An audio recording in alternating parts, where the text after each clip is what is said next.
hiari Anania na Safira waliuza kipande cha ardhi, kazuia sehemu ya thamani na kuleta mbele ya mitume. Kwa hiari Anania na Safira waliuza kipande cha ardhi, kazuia sehemu ya thamani na kuleta mbele ya mitume. Japo Mungu ni mwenye rehema nyingi, hakikisha umetimiza nadhiri uloweka kati yako na Mungu wako, usije ukahukumiwa. Japo Mungu ni mwenye rehema nyingi, hakikisha umetimiza nadhiri uloweka kati yako na Mungu wako, usije ukahukumiwa.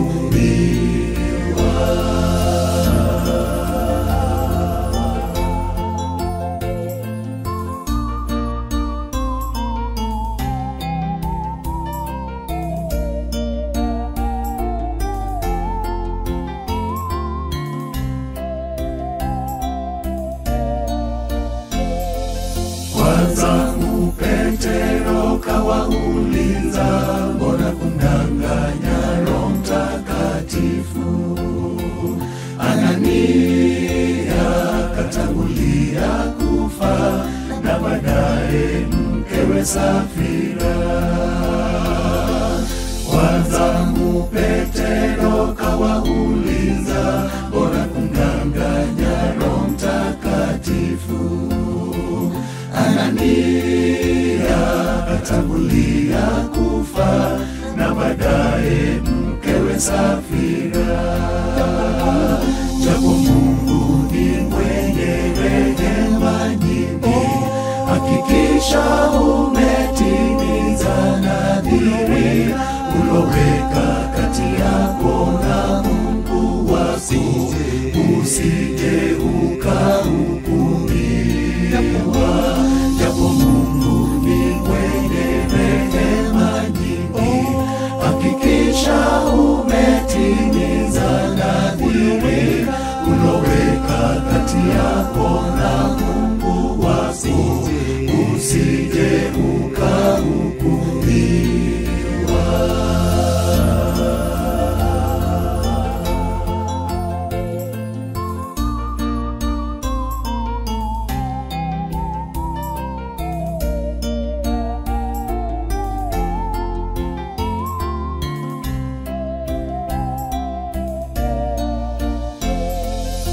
Zingatia kisa hiki wapendwa, ya kwamba Mungu si mwanadamu. Macho yake ni makali sana, yanaona hata gizani. Zingatia kisa hiki wapendwa, ya kwamba Mungu si mwanadamu. Macho yake ni makali sana, yanaona hata gizani. Japo Mungu ni mwenye rehema nyingi, hakikisha umetimiza nadhiri uloweka